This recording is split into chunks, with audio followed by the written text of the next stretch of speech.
Hello दोस्तों, मैं Deepak Sharma achievers career institute के ऑनलाइन चैनल पे आपका बहुत बहुत स्वागत करता हूं। हम आज केमिस्ट्री का फर्स्ट चैप्टर 11th क्लास की केमिस्ट्री का first chapter some basic concept of chemistry discuss करने वाले हैं। इससे पहले हम एक लेक्चर ऑलरेडी इसका डिस्कस कर चुके हैं, जिसमें हमने आपको क्लासिफिकेशन ऑफ मैटर बताया था, on the basis of physical state बताया था, solid liquid gas, on the basis of chemical composition बताया था, pure substance and impure substance. Pure substance में आपका एलिमेंट और कंपाउंड बताया था, और इम्प्योर सब्सटेंस में मिक्सचर बताया था। मिक्सचर के भी दो टाइप बताए थे, होमोजेनस मिक्सचर और heterogeneous mixture.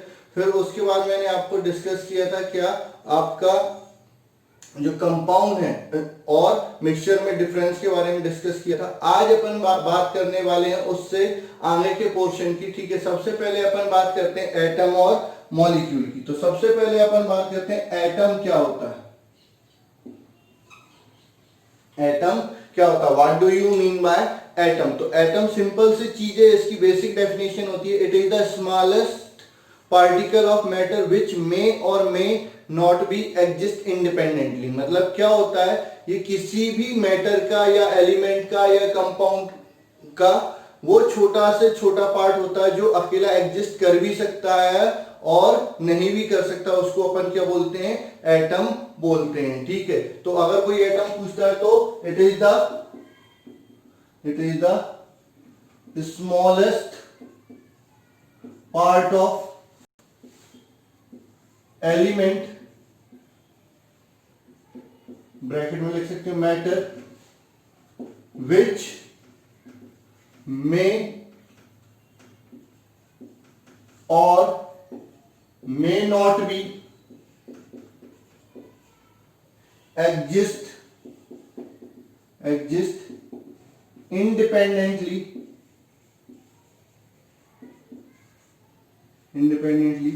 is known as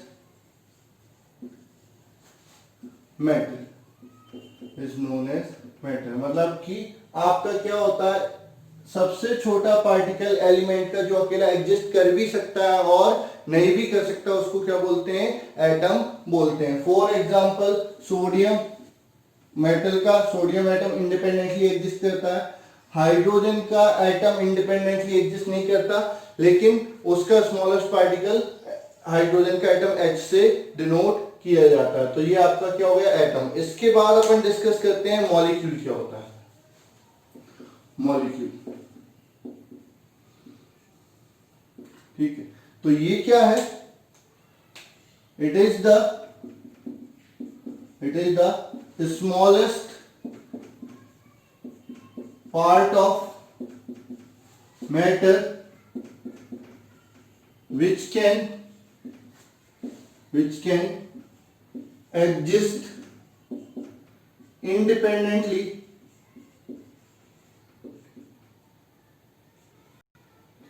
is known as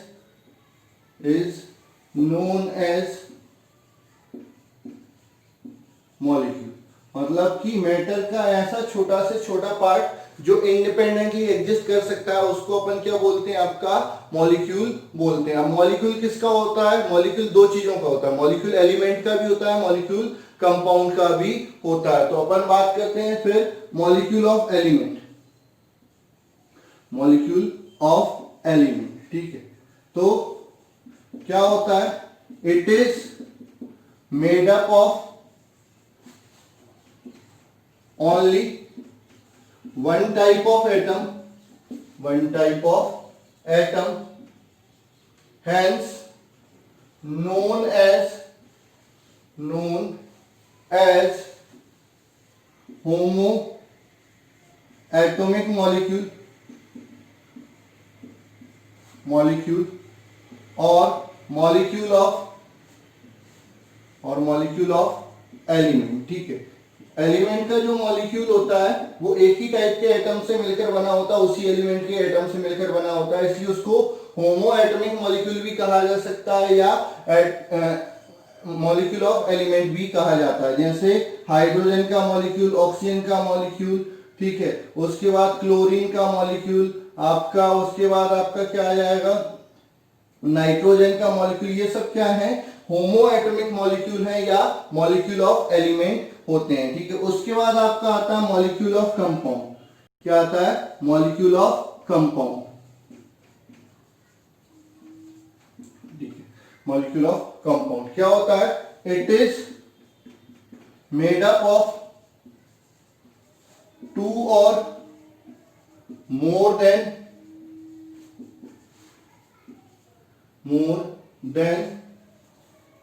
two type of atom, more than two type of atom in fixed ratio,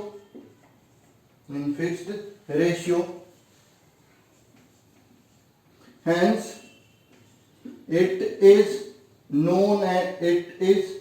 also known as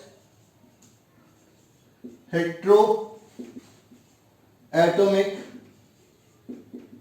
molecule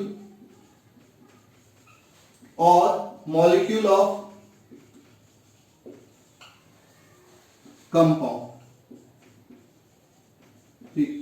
ये क्या है? ये जो मॉलिक्यूल है वो दो या दो से ज्यादा अलग अलग टाइप के एटम से मिलकर बना होता है एक फिक्स रेशियो में, ठीक है। इसलिए इसको हेटेरोएटॉमिक मॉलिक्यूल या मॉलिक्यूल ऑफ कंपाउंड भी कहा जाता है। जैसे वाटर का मॉलिक्यूल क्या होता है? H2O, दो हाइड्रोजन के एटम है, एक ऑक्सीजन का एटम। कार्बन डाइऑक्साइड का मॉलिक्यूल क्या होता है? CO2, एक कार्बन का एटम है और दो आपका क्या है?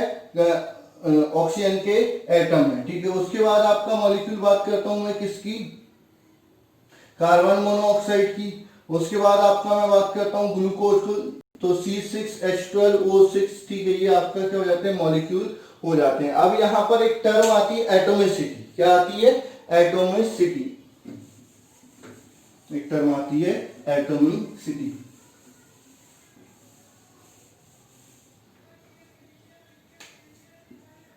एटोमिसिटी, ठीक है। 9th क्लास में ये आप ऑलरेडी पढ़ चुके हो कि एटोमिसिटी क्या होती है? The total number of atom in a molecule is known as its atomicity, ठीक है। किसी मॉलिक्यूल में कितने एटम प्रेजेंट होते हैं उसे उसकी क्या बोलते हैं? एटोमिसिटी बोलते हैं। जैसे ऑक्सीजन में ऑक्सीजन के कितने एटम है? 2, तो इसकी एटोमिसिटी कितनी हो गई? 2। वहीं पर ओजोन में ऑक्सीजन के कितने एटम है? 3, तो इसकी एटोमिसिटी कितनी हो गई? 3। कार्बन डाइऑक्साइड में एक कार्बन 2 ऑक्सीजन, तो टोटल एटोमिसिटी कितनी हो गई? 3 हो गई। H2SO4 की एटोमिसिटी कितनी हो जाएगी? आपकी 7 एटोमिसिटी हो जाएगी। तो एटोमिसिटी क्या होती है? The number of atom present in a molecule is known as atomicity. हाँ, कई बार क्या होता है, एक सेपरेट नंबर निकालने पड़ते हैं सल्फर और ऑक्सीजन के, तो इसमें सल्फर की एटोमिसिटी कितनी है? 1। हाइड्रोजन की एटोमिसिटी कितनी है? 2। ऑक्सीजन की एटोमिसिटी कितनी है? 4। तो सल्फ्यूरिक एसिड में सल्फर की एटोमिसिटी क्या होती है? 1। हाइड्रोजन की एटोमिसिटी कितनी होती है? 2। और ऑक्सीजन की एटोमिसिटी कितनी होती है? 4। ओवरऑल एटोमिसिटी कितनी होती है? 7 हो जाती है। तो ये आपकी एटोमिसिटी हो गई। अब अपन जो केमिस्ट्री में मेनली डिस्कस करने वाले हैं वो क्या है? आपकी chemical properties, chemical composition discuss करने वाले हैं। तो उससे पहले आपको अपन बात करते हैं जो एलिमेंट होते हैं या मैटर होती है उसकी प्रॉपर्टी को कितने पार्ट में डिवाइड किया जाता है और उसको किस तरह से अपन स्टडी करते हैं, उनके बारे में अपन बात कर रहे हैं, ठीक है। तो आपका अपन बात करते हैं properties of matter. Properties of matter, ठीक है। तो प्रॉपर्टीज में क्या होती हैं? Properties of matter, properties of matter are classified under two group that is first physical properties,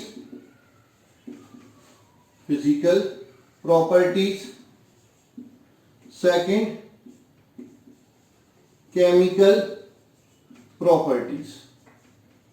ठीक है, किसी भी मैटर की जो प्रॉपर्टीज होती हैं उनको हम दो पार्ट में डिवाइड कर सकते हैं। कौन कौन सी? पहली हो गई आपकी फिजिकल प्रॉपर्टी, दूसरी हो गई आपकी केमिकल प्रॉपर्टीज। तो सबसे पहले अपन बात करते हैं कि फिजिकल प्रॉपर्टीज क्या होती हैं। तो those properties of matter which can be measured without change in its identity और composition is are known as physical properties. मतलब किसी भी मैटर की वो सारी प्रॉपर्टी जो उसकी आइडेंटिटी या कंपोजिशन को चेंज किए बिना मेजर की जा सकती हैं, उनको क्या बोलते हैं? फिजिकल प्रॉपर्टीज बोलते हैं। फिजिकल प्रॉपर्टीज में क्या क्या आ जाएगा? मास आ जाएगा, वॉल्यूम आ जाएगा, डेंसिटी आ जाएगी, टेम्परेचर आ जाएगा। ठीक है, और भी बहुत सारी चीजें किसमें आ जाएंगी? फिजिकल प्रॉपर्टीज में आ जाएंगी। तो फिजिकल प्रॉपर्टीज क्या होती हैं? Those property which can be measured without change in identity और composition is known as physical properties. वहीं पर अगर आपकी बात करते हैं कि केमिकल प्रॉपर्टीज क्या होती है, what do you mean by chemical properties? तो those properties of matter which are studies during change in composition and identity is known as chemical properties. मतलब आपकी ऐसी प्रॉपर्टी जिनके कारण आपका क्या होता है? मैटर का कंपोजिशन और आइडेंटिटी क्या हो जाती है? चेंज हो जाती है। उनको क्या बोलते हैं? Chemical property. केमिकल प्रॉपर्टी में क्या क्या आ जाएंगी? केमिकल प्रॉपर्टी में आपका आ जाएगा combustion, acidity, basicity and other reaction, other chemical reaction। ठीक है, ये आपकी क्या हो जाती हैं? केमिकल प्रॉपर्टीज में आ जाती हैं। तो अपन ने मैटर की प्रॉपर्टी को कितने पार्ट में डिवाइड किया? दो पार्ट में। कौन कौन सी? पहली होती है फिजिकल प्रॉपर्टी, दूसरी होती है केमिकल प्रॉपर्टी। फिजिकल प्रॉपर्टी क्या होती है? Those property which can be measured without change in identity and composition are known as physical property। example mass, volume, density, temperature etc। ये आपकी किसमें आ जाएगी? फिजिकल प्रॉपर्टीज में आ जाएगी। दूसरी अपन बात करते हैं केमिकल प्रॉपर्टीज में। तो केमिकल प्रॉपर्टीज क्या होती हैं? Those property which are measured during change in identity and composition of matter is known as chemical properties. जैसे कंबशन हो गया, एसिडिटी हो गई, बेसिसिटी हो गई और अदर केमिकल रिएक्शन जो आएंगी वो केमिकल प्रॉपर्टीज में आ जाएंगी। ठीक है, अब इसके बाद अपन बात करते हैं फिजिकल क्वांटिटी। थोड़ा सा केमिस्ट्री में फिजिक्स को भी पढ़ना पड़ेगा, बेसिक फिजिक्स आपका पढ़ना जरूरी है, उसके बिना केमिस्ट्री को भी सॉल्व करना पॉसिबल नहीं है। तो आपको मैं पहले ही बता देता हूं कि आप चाहे केमिस्ट्री पढ़ लो चाहे फिजिक्स पढ़ लो, आपको मैथ्स अच्छे से आना चाहिए। दूसरी बात, आपका केमिस्ट्री उसी को अच्छे से आती है जिसका फिजिक्स स्ट्रांग होता है। फिजिक्स किसका स्ट्रांग होता है? जिसका मैथ्स ठीक ठाक होता है। तो मैथ्स को आप अच्छे से पढ़ना है, फिजिक्स अच्छे से पढ़ना है, तभी आपको केमिस्ट्री में भी मजा आएगा। सारे सब्जेक्ट एक दूसरे से कोरिलेटेड रहते हैं। ठीक है, तो ऐसा नहीं कि आपने एक अच्छा आता है दूसरों को छोड़ दिया। जब तक आपके दो सब्जेक्ट अच्छे हैं तो तीसरा अपने आप अच्छा होने लग जाएगा। तो सभी सब्जेक्ट पर इक्वली आपको ध्यान देना है, किसी एक को अंडर एस्टिमेट नहीं करना, बाद में भारी पड़ सकता है। ठीक है, अब अपन बात करते हैं physical quantity. Physical quantities,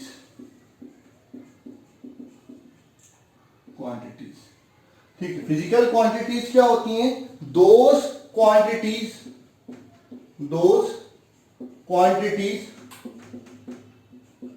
which come across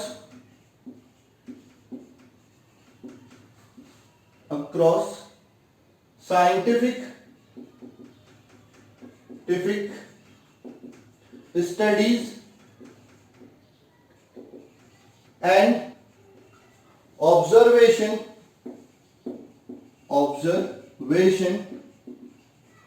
is known as या are known as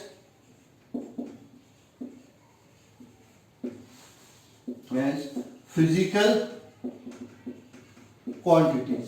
ठीक है, यानी वो सारी क्वांटिटीज जो आपकी साइंटिफिक स्टडी और साइंटिफिक ऑब्जर्वेशन के अक्रॉस या डेली लाइफ में आपको देखने को मिलती हैं, उन सभी फिजिकल, उन सभी क्वांटिटी को हम क्या बोलते हैं, फिजिकल क्वांटिटी बोलते हैं। ठीक है, फॉर एग्जाम्पल में आपका आ जाएगा मास, length, temperature,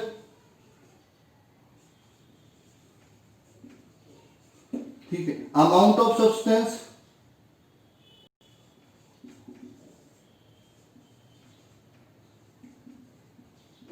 luminous intensity,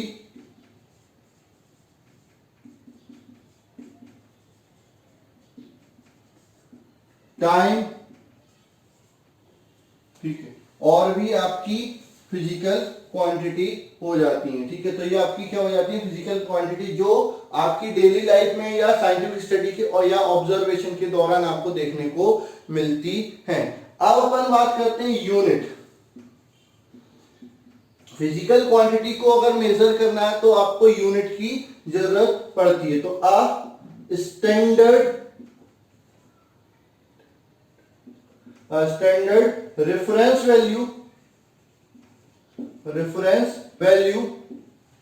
with respect to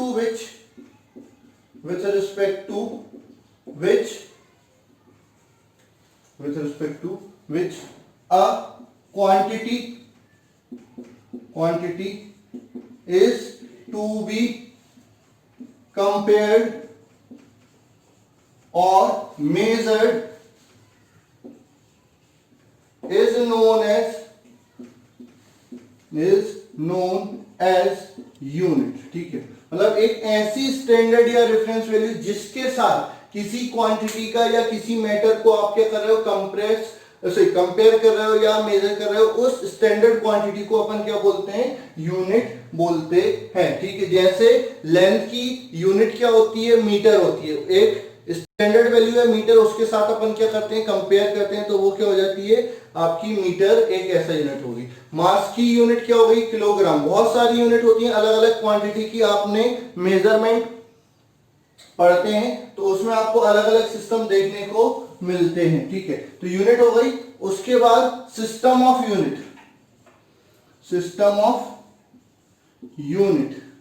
कितनी होती है, जनरली अपन पढ़ते हैं 3 टाइप के सिस्टम ऑफ यूनिट पढ़ते हैं। एक एसआई, ठीक है, इसी को अपन मैट्रिक सिस्टम भी बोल सकते हैं, मैट्रिक सिस्टम भी बोला जा सकता है। ठीक है, दूसरा आपका होता है सीजीएस, तीसरा होता है आपका, इसी को एमकेएस भी बोल सकते हैं, MKS, SI, MKS, CGS, FPS, ये सिस्टम ऑफ यूनिट होते हैं। एफपीएस ये सिस्टम ऑफ यूनिट होते हैं जिसमें अपन मेजर करते हैं। ठीक है, अच्छा, अगर अपन क्वांटिटी को क्लासिफाई करें तो क्वांटिटी को फिजिक्स के बेसिस पे क्लासिफाई करें तो fundamental quantity and derived quantity बोलते हैं। तो आपकी जो फंडामेंटल क्वांटिटी होती है, ठीक है, केमिस्ट्री और फिजिक्स ऑलमोस्ट सिमिलर चलेगा। यहाँ पर जो फर्स्ट चैप्टर होता है वहां पर भी फर्स्ट चैप्टर जो होता है वो आपका यूनिट एंड मेजरमेंट ही है, और यहाँ पर भी आपको कई सारी चीजें ऐसी चीज पढ़नी पड़ेंगी जो वहां पर भी पढ़ेंगे और यहाँ पर भी पढ़ेंगे।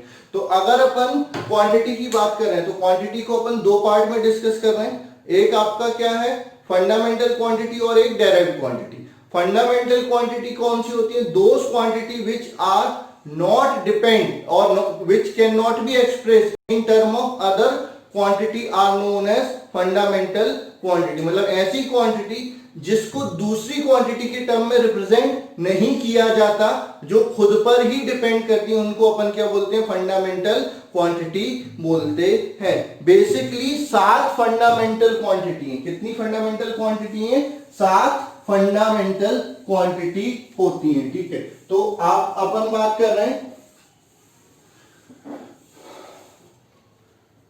Fundamental quantity, fundamental quantities. ठीक है, तो there are 7 fundamental quantity and their unit are also known as fundamental unit. सबसे पहले सीरियल नंबर, फिर फिजिकल क्वांटिटी,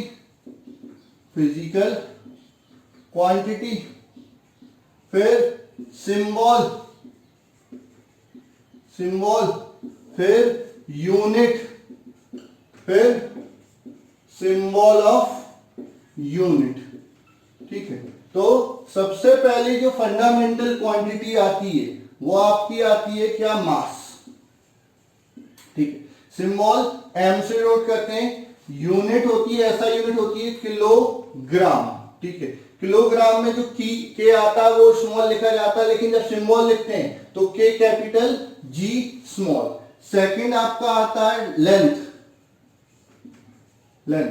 लेंथ की का सिंबल क्या होता है, एल एस एक्स कुछ भी लिख सकते हैं। ठीक है, यूनिट क्या हो जाती है, मीटर। डिनोट किससे करते हैं, एम से। थर्ड आपका हो जाता है टाइम। टाइम को किससे नोट करते हैं, टी से। यूनिट क्या हो जाती है, सेकंड। डिनोट किससे करते हैं, एस से। ठीक है, फोर्थ यूनिट हो जाती है इलेक्ट्रिक करंट। फोर्थ क्वांटिटी क्या हो जाती है, इलेक्ट्रिक करंट। ठीक है, किससे नोट करते हैं, आई से। Unit ampere. डिनोट किससे करते हैं, कैपिटल ए से।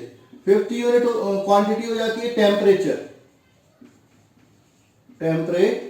ठीक है, डिनोट किससे करते हैं, स्मॉल टी डिग्री सेंटीग्रेड में, या फिर कैपिटल टी से डिनोट करते हैं। ठीक है, ऐसा यूनिट क्या होती है, केल्विन। ठीक है, और दूसरी कॉमन यूनिट क्या होती है, डिग्री सेंटीग्रेड, और यूनिट क्या होती है, डिग्री फ़ारेनहाइट। इनकी भी अलग अलग यूनिट हो सकती हैं, लेकिन जो केल्विन होती है वो आपकी क्या होती है, एसआई यूनिट। डिनोट किससे करते हैं, कैपिटल के से। अगला आता है सिक्स वाली जो फिजिकल क्वांटिटी है, वो है आपकी amount of substance. Amount of substance. ठीक है, ये इसको अपन किससे नोट करते हैं, स्मॉल एन से डिनोट करते हैं। इसकी यूनिट क्या होती है, मोल, एम ओ एल ई, मोल। सिंबल क्या होता है, एम ओ एल, मोल। ठीक है, उसके बाद जो सेवेंथ क्वांटिटी है वो आपकी है ल्यूमिनस इंटेंसिटी। Luminous intensity. तो ल्यूमिनस इंटेंसिटी को किससे नोट करते हैं, आईवी से। यूनिट क्या हो जाती है, कैंडेला। डिनोट किससे करते हैं, सीडी से। तो ये आपकी 7 फंडामेंटल क्वांटिटी है जिसको दूसरे के टर्म में नहीं लिखा जाता। इसके साथ 2 सप्लीमेंट्री क्वांटिटी अपन फिजिक्स में पढ़ते हैं, एंगल और सॉलिड एंगल। उनकी यूनिट रेडियन और स्टेरेडियन होती है। ठीक है, इसके अलावा भी क्या होती है, डेराइव्ड क्वांटिटी। डेराइव्ड क्वांटिटी क्या होती है, अगर आपसे कोई पूछता है कि what do you mean bye derived quantity, तो those physical quantity which can be expressed in term of fundamental quantity is known as derived quantity। मतलब ऐसी फिजिकल क्वांटिटी जो कि फंडामेंटल क्वांटिटी के टर्म में लिखी जा सकती है, उनको अपन क्या बोलते हैं, डेराइव्ड क्वांटिटी बोलते हैं। For example velocity. वेलोसिटी क्या होता है, लेंथ अपॉन टाइम। ठीक है, फोर्स क्या होता है, मास इनटू एक्सीलरेशन। तो आपकी जितनी भी अदर क्वांटिटी हैं जिनको हम फंडामेंटल क्वांटिटी के टर्म में लिख सकते हैं, उनको हम क्या बोलते हैं, डायरेक्ट क्वांटिटी। और ऐसी क्वांटिटी जिनको दूसरी क्वांटिटी के टर्म में नहीं लिखा जा सकता, उनको फंडामेंटल क्वांटिटी बोलते हैं। कितनी फंडामेंटल क्वांटिटी है, 7, और उनकी यूनिट को क्या बोला जाता है, फंडामेंटल यूनिट बोला जाता है। इसके अलावा बेसिक क्वांटिटी बोले तो 9 होती है। बेसिक क्वांटिटी 9, 7 फंडामेंटल और 2 सप्लीमेंट्री क्वांटिटी। ठीक है, एंगल और सॉलिड एंगल। ठीक है, तो ये इस तरह से क्वांटिटी का क्लासिफिकेशन हो जाता है। ठीक है, उसके बाद अपन बात करते हैं कि जो आपकी मेजरमेंट की बात करते हैं, तो जनरली अलग अलग चीज के लिए आपकी जो अलग अलग क्वांटिटी है वो अलग अलग चीज के लिए मेजरमेंट अलग अलग होता है। कुछ रिलेशन आपको याद रखने पड़ेंगे, नहीं करेंगे तो आपको बड़ी दिक्कत होगी, क्योंकि केमिस्ट्री में, फिजिक्स में कन्वर्जन आपको याद होना चाहिए। तो सबसे पहले अपन बात करते हैं मास की। मास क्या होता है, mass the amount of matter, the amount of matter present the amount of matter present in a substance, or amount of matter present in a substance or body is known as its mass। ठीक है, denote किससे करते हैं, M से। Wait अलग होता है, मास अलग होता है। वेट क्या होता है? Gravitational force acting on a body is known as weight. उसको केजी वेट बोलते हैं। उसमें जी का मल्टीप्लाई करना पड़ता है, एक्सेलरेशन ड्यू टू ग्रेविटी का मल्टीप्लाई करना पड़ता है। और जो वेट होता है वो प्लेस टू प्लेस वेरी करता है, मास प्लेस टू प्लेस वेरी नहीं करता, ये फिक्स रहता है। इसकी ऐसा यूनिट केजी होती है, उसकी यूनिट केजी वेट या न्यूटन होती है। उसकी ऐसा यूनिट वैसे तो न्यूटन होती है, कॉमनली अपन केजी वेट बोल देते हैं। तो मास अलग है, वेट अलग है। मास और वेट में कंफ्यूज मत होना, एक जैसा नहीं लिखना, एक ही नहीं होता। नॉर्मली हम बोल देते हैं कि जितना मास है उतना उसका केजी वेट हो जाएगा, केजी वेट। तो केजी वेट मतलब उसमें जी का मल्टीप्लाई और करना रहेगा, तो ये मास हो गया, ठीक है। ऐसा यूनिट किलोग्राम, सीजीएस यूनिट ग्राम, ठीक है। तो 1 केजी बराबर 1000 ग्राम। अलग होता है quintal, 1 quintal 1000 kilogram, 1 ton 10 quintal और 1000 किलोग्राम। उसके बाद छोटी यूनिट क्या होती है? मिलीग्राम। तो 10⁻³ ग्राम और 10⁻⁶ किलोग्राम। उसके अलावा 1 AMU या 1 U एटॉमिक मास यूनिट, ये होती है आपकी 1.67 इंटू 10⁻31 किलोग्राम। तो ये मास हो गया और मास की डिफरेंट यूनिट हो गई, ठीक है। इसके बाद अगली टर्म आती है वॉल्यूम। अगली टर्म क्या आती है? वॉल्यूम। वॉल्यूम क्या होता है? The space occupied by a body is known as volume, ठीक है। आपका क्या होता है? कोई बॉडी कितना स्पेस ऑक्यूपाई करता है उसे उसका क्या बोलते हैं? वॉल्यूम बोलते हैं, ठीक है। अब वॉल्यूम को मेजर करने के लिए जनरली क्या होते हैं? आपके स्पेशल कंटेनर बनाए जाते हैं। जितना उस कंटेनर में आया वो उसका क्या हो जाता है? वॉल्यूम हो जाता है, ठीक है। SI unit metre cube, CGS unit centimetre cube, common unit litre, ठीक है।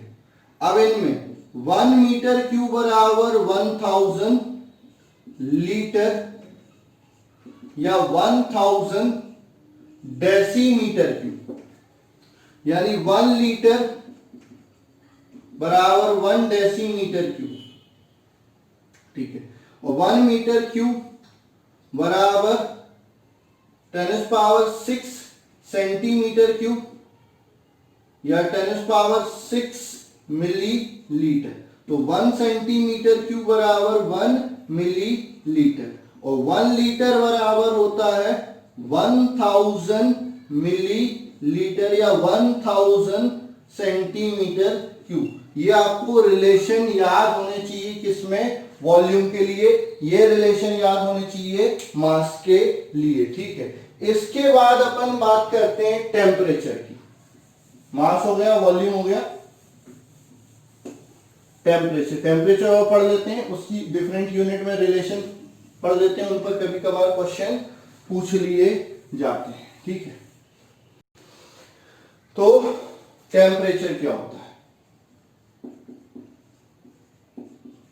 टेम्परेचर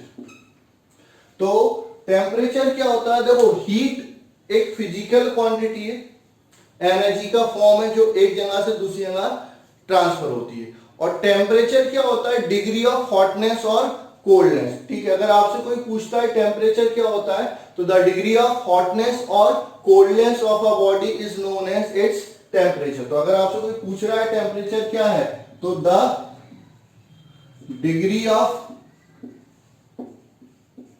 हॉटनेस और coldness of a body is known as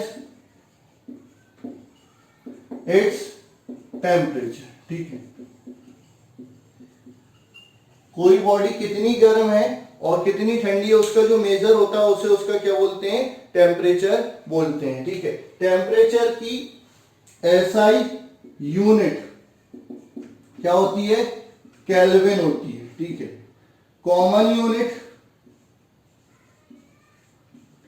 ठीक है, डिग्री सेंटीग्रेड होती है या डिग्री फ़ारेनहाइट होती है। ठीक है, अब बात करते हैं टेम्परेचर को क्या कैसे मेजर करते हैं। तो आपका एक रेफरेंस लेवल लेते हैं, दो रेफरेंस लेवल लेते हैं, एक मिनिमम और एक मैक्सिमम, और उसको पार्ट में डिवाइड कर देते हैं। तो अलग अलग साइंटिस्ट ने उनके रेफरेंस लेवल को अलग अलग लिया था। तो सबसे पहले कौन की बात करते हैं, केल्विन। तो दो रेफरेंस लेवल क्या थे आपका, एक था मेल्टिंग पॉइंट ऑफ आइस, ठीक है, दूसरा बॉइलिंग पॉइंट ऑफ वाटर। ठीक है, आपके केल्विन आए, केल्विन ने मेल्टिंग पॉइंट ऑफ आइस बोला 273, बॉइलिंग पॉइंट कितना बोला 373, और इनको 100 पार्ट में डिवाइड कर दिया। ठीक है, उसके बाद किसने, केल्विन ने। ठीक है, उसके बाद कौन आया आपके, डिग्री सेल्सियस आया। सेल्सियस साइंटिस्ट का नाम है, उन्होंने मेल्टिंग पॉइंट ऑफ आइस 0 लिया और बॉइलिंग पॉइंट को 100 लिया और इसको कितने पार्ट में डिवाइड किया, 100 पार्ट में डिवाइड कर दिया। किसने, सेल्सियस ने, इसलिए इसको सेल्सियस या डिग्री सेंटीग्रेड भी बोला जाता है। फिर आपका फ़ारेनहाइट, फ़ारेनहाइट ने मेल्टिंग पॉइंट ऑफ आइस लिया 32, बॉइलिंग पॉइंट ऑफ वाटर लिया 212, इसको 180 इक्वल पार्ट में डिवाइड कर दिया। किसने, फ़ारेनहाइट ने। उसके बाद आया र्यूमर, र्यूमर ने मेल्टिंग पॉइंट 0 लिया, बॉइलिंग पॉइंट 80 ले लिया और इसको कितने इक्वल पार्ट में डिवाइड कर दिया, 80। किसने, र्यूमर ने। इसको र्यूमर स्केल भी बोलते हैं। अब इन सब में रिलेशन, तो मैं एक साथ ही रिलेशन लिख देता हूं, सब क्लियर हो जाएगा। ठीक है, टेम्परेचर केल्विन में -273/100 बराबर डिग्री सेंटीग्रेड में टेम्परेचर -0/100 बराबर डिग्री फ़ारेनहाइट में टेम्परेचर -32/180। ठीक है, उसके बाद र्यूमर में, डिग्री र्यूमर में आपका टेम्परेचर -0/80। ठीक है, अब मान के चलो इन दोनों में रिलेशन चाहिए, तो इन दोनों को बराबर करोगे तो 100 से 100 कैंसिल, तो डिग्री सेंटीग्रेड बराबर T माइनस, यानी केल्विन माइनस 273, या T केल्विन में चाहिए तो आपका क्या हो जाएगा, डिग्री सेंटीग्रेड प्लस 273। ठीक है, उसके बाद इन दोनों में रिलेशन चाहिए तो मैं इसको सॉल्व करूंगा तो क्या हो जाएगा, डिग्री सेंटीग्रेड अपॉन 10 बराबर डिग्री फ़ारेनहाइट -32/18। ठीक है, 2 से वो भी कैंसिल हो जाएगा तो डिग्री सेंटीग्रेड बराबर 5/9 डिग्री फ़ारेनहाइट -32। तो फ़ारेनहाइट से डिग्री सेंटीग्रेड में कन्वर्ट करना तो ये रिलेशन, और दूसरा चाहिए तो डिग्री फ़ारेनहाइट बराबर 9/5 डिग्री सेंटीग्रेड प्लस 32, ये रिलेशन हो गया। जनरली र्यूमर तो पूछा नहीं जाता है। हाँ, अगर आपको केल्विन में कन्वर्ट करना है फ़ारेनहाइट को तो पहले उसको डिग्री सेंटीग्रेड में कन्वर्ट कर लो और उसमें बाद में 273 ऐड कर देना, तो इस तरह से कन्वर्ट हो जाएगा, या डायरेक्ट ये वाले रिलेशन लगा देना। तो ये आपका टेम्परेचर का एक यूनिट से दूसरे यूनिट में क्या हो जाता है, कन्वर्जन हो जाता है। तो ये आपका प्रॉपर्टीज हो गई। अब इसके अलावा बात करें डेंसिटी क्या होती है, तो डेंसिटी के बारे में भी थोड़ा सा बात कर लेते हैं।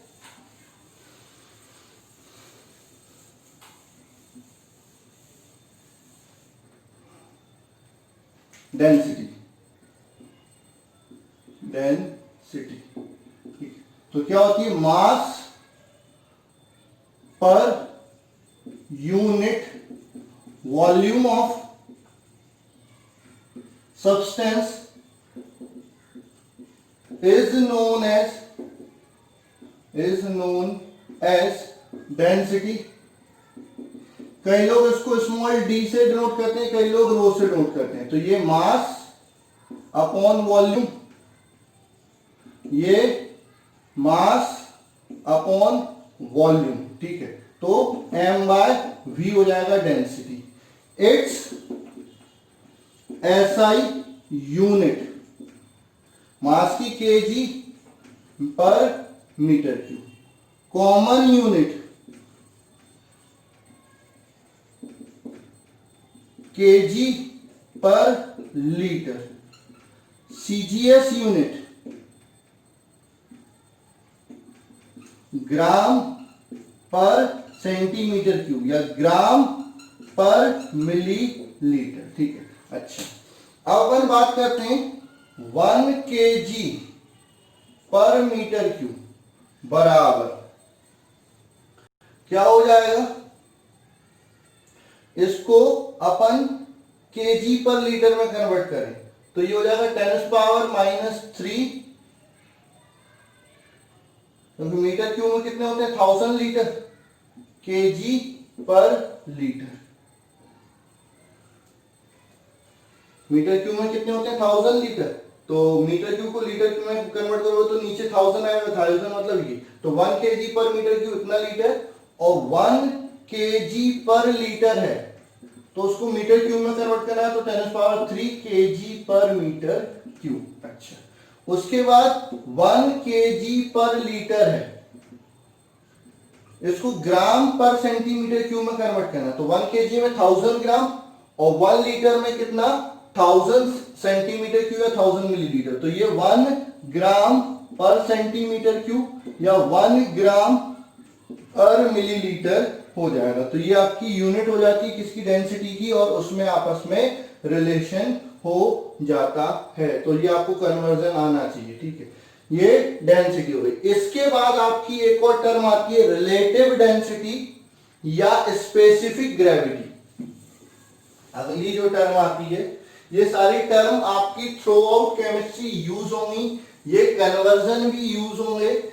हम चैप्टर क्या पढ़ रहे हैं, some basic concept of chemistry, chemistry में यूज होने वाले बेसिक कंसेप्ट। अगर ये नहीं पता होंगे तो केमिस्ट्री में आगे जो प्रॉब्लम आएंगी बहुत, मतलब आगे जो चैप्टर आएंगे उनमें आपको बहुत प्रॉब्लम होने वाली है। तो इन टर्म को या इन डेफिनेशन को या इस चैप्टर को बहुत अच्छे से आपको डिस्कस करना है। अब अपन बात कर रहे हैं स्पेसिफिक ग्रेविटी और रिलेटिव डेंसिटी। स्पेसिफिक ग्रेविटी और रिलेटिव डेंसिटी क्या होता है, the ratio of density of a substance, the ratio of density of a substance with respect to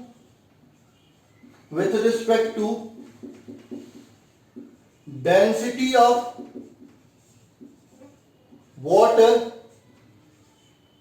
at 4 degree centigrade is known as relative density और specific gravity, ठीक है। यानी किसी substance की डेंसिटी का पानी के डेंसिटी के साथ रेशियो कितने पर, 4 डिग्री सेंटीग्रेड पर, उसको अपन क्या बोलते हैं, रिलेटिव डेंसिटी। तो RD रिलेटिव डेंसिटी या स्पेसिफिक ग्रेविटी क्या हो गई, density of substance upon density of water at 4 degree centigrade, ठीक है। तो इसकी भी कोई यूनिट नहीं होगी, इसकी भी कोई यूनिट नहीं होगी, तो यूनिट कैंसिल हो जाएंगे। अच्छा, डेंसिटी ऑफ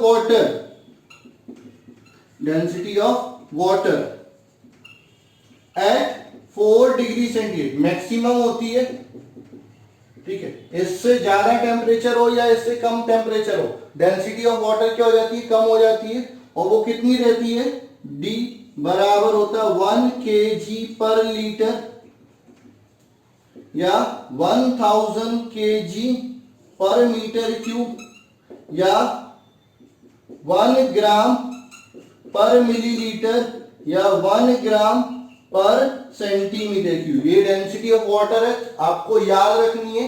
कहीं पर भी आपको किसी सब्सटेंस की रिलेटिव डेंसिटी दी जाती है तो डेंसिटी निकालनी है, तो आपको क्या है, डेंसिटी बराबर क्या होगा, relative density into density of water at 4 degree centigrade. और density of water at 4 degree centigrade कितना होता है, 1 ग्राम पर सेंटीमीटर क्यूब या 1 ग्राम पर मिलीलीटर या 1 kg पर लीटर। इस तरह से मल्टीप्लाई करके आपको डेंसिटी ऑफ सब्सटेंस मिल जाएगी। तो ये डेंसिटी की यूनिट हो गई, रिलेटिव डेंसिटी हो गई।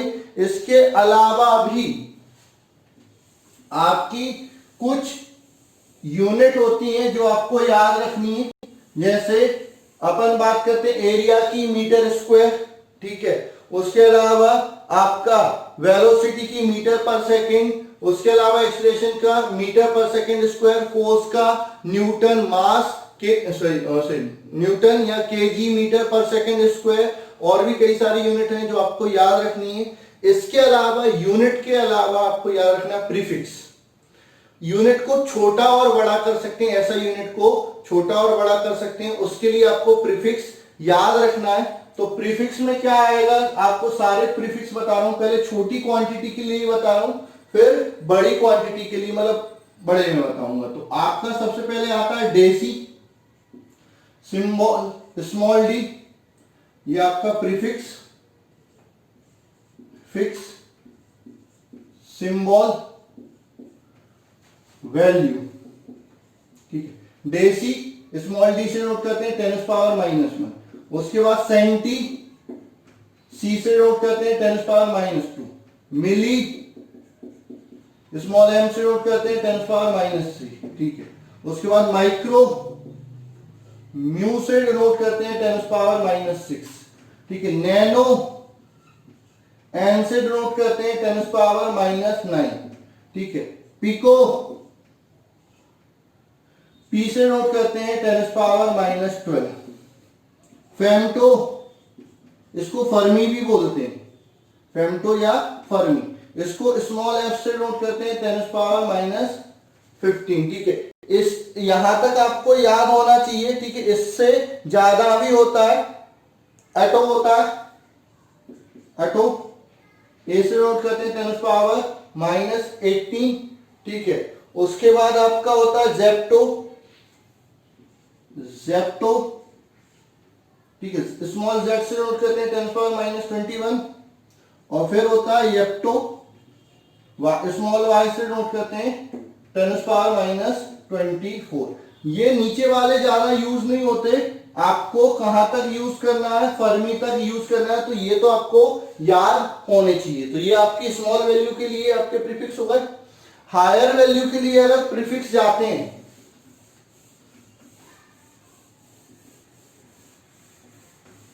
ठीक है, हायर वैल्यू के लिए जाते हैं तो सबसे पहले आपका आता है डेका, ठीक है। डेका के लिए हम कौन सा यूज करते हैं, डीए यूज करते हैं, ठीक है। आपका वैल्यू क्या हो जाएगी 10⁻1। फिर हेक्टा, एच यूज करते हैं 10⁻2। किलो के यूज करते हैं 10⁻3। मेगा, कैपिटल एम यूज करते हैं 10⁻6। फिर गीगा, ठीक है, कैपिटल जी यूज करते हैं 10⁻9। अरे मेगाबाइट, गीगाबाइट, एमबी और जीबी अच्छे से जानते हो, ठीक है। उसके बाद टेरा, टी से नोट करते हैं 10⁻12। पीटा, ठीक है, पी से नोट करते हैं 10⁻15। उसके बाद आपका आ जाता है एक्सा, एक्सा, ई से नोट करते हैं 10⁻18, ठीक है। उसके बाद आपका आ जाता है जीटा और योक्टा, जीटा, जेप्टो का जीटा और इसका योक्टा, ठीक है। जीटा को कैपिटल जेड, योक्टा को कैपिटल वाई, 10⁻21 और 10⁻24। मैं बोल रहा हूं नीचे वाले तीन भले ही छोड़ देना, बाकी आपको याद होने चाहिए। किसी भी कैलकुलेशन में या किसी भी यूनिट में आपका क्या हो जाएगा, मल्टीप्लाई हो जाएगा। तो ये आपकी बेसिक यूनिट होती है, ठीक है। अब इसके बाद आपका आएगा एक्यूरेसी, प्रिसीजन, सिग्निफिकेंट फिगर वगैरह वगैरह, तो वो अपन अगली क्लास में डिस्कस करेंगे। आज के लिए बस इतना ही। हाँ, लेकिन जितना मैंने आज आपको डिस्कस करवाया है वो आपको बहुत अच्छे से आना चाहिए। अगर कोई समस्या आ रही है, कोई चीज नहीं आ रही है, तो बिल्कुल आप मेरे को मैसेज कर दीजिए चैट पर, मैं बिल्कुल आपको वो चीज एक्सप्लेन कर दूंगा, ठीक है। Thank you.